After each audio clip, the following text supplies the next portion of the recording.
अहिल्याताई, विजय शिक्षण संस्थेशी तुमचे अनेक वर्षाचे संबंध आहेत, तर या संस्थेबद्दलचे अनुभव तुम्ही सांगाल का? हे पाय, ह्या विजय शिक्षण संस्था आणि मैनाताई गोखले यांचे अनुभव सांगायला लागले ना तर शब्द आणि भावना दोन्हीही अपुरे पडतील. इतके माझे अनुभव त्याच्या बाबतीतले आहेत आणि ते भावना प्रधान आहेत. यांच्याशी संबंध माझा असा आला की माझी एक मैत्रीण, तिचे मुलगा आणि मुलगी दोघंही मूक आणि बधिर होते आणि लहानपणी त्या मुलांना असं वाटत होतं आणि त्यांच्या आई वडिलांनी की आम्हाला भवितव्यच नाही. आणि मैनाताई ही शाळा सुरू केली तेव्हा पहिले विद्यार्थी म्हणून आम्ही त्या दोन मुलांना तिथे टाकलं.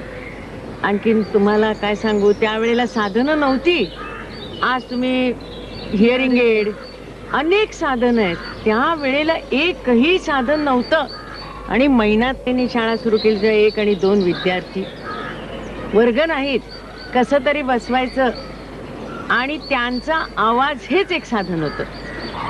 आणि त्यांनी स्वतः एक पुस्तक लिहिलं आणि नंतर ही शाळा अशी उदयाला आली आणि पुढे आली.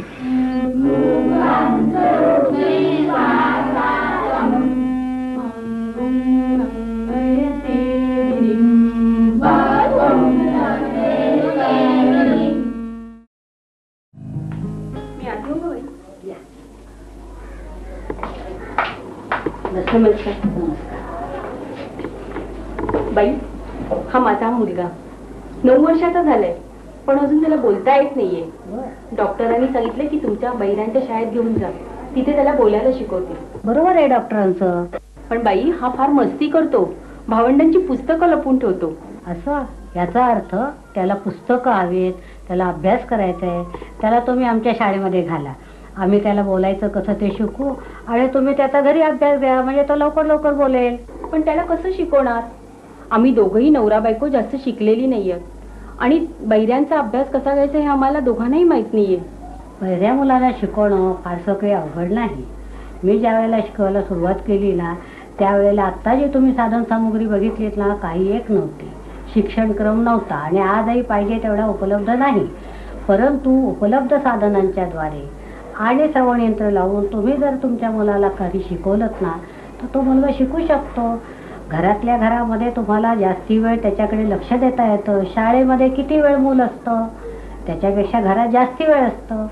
आणि हे बघा, त्याला शिकवताना एक लक्षात ठेवलं पाहिजे, बिलकुल रागवायचं नाही, आपल्या मनावर ताबा ठेवायचा, सहनशक्ती जितकी वाढवता येईल तितकी वाढवायला पाहिजे आणि त्याच्याशी सतत बोलत राहिलं पाहिजे. श्रवण प्रशिक्षण, वाचा तयारी, ताल, लेखन पूर्वतयारी व वाचन पूर्वतयारी हे सर्व करत असतानाच आपण मुलांना इंद्रिय प्रशिक्षण द्यावे.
आतापर्यंत आपण कर्णबधिरांना कसं शिकवावं आणि कर्णबधिरत्व कशामुळे येतं हे पाहिलं.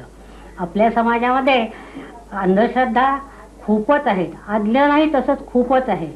आपल्या मुलगा कर्णबधिर आहे असं लक्षात आल्याबरोबर आपण डॉक्टरांच्याकडे गेलं पाहिजे, त्यांचं मार्गदर्शन घेतलं पाहिजे. तसंच पालकांनी आपल्या मुलामध्ये कोणता सुप्त गुण वसत आहे ते हेरून त्याला त्याप्रमाणे मार्गदर्शन करावं. म्हणजे समाजाला तो मूल भारभूत न होता एक समाजाचा अंग म्हणून राहील अशी मला पूर्ण खात्री आहे. हा विश्वास सार्थ करणारी ही काही कर्तबगार मुले. 1958 साली लावलेल्या इवल्याशा रोपट्याला आलेली ही कर्तबगारीची फुलं पाहता हेच म्हणावं लागेल, केल्याने होत आहे रे, आधी केलेची पाहिजे.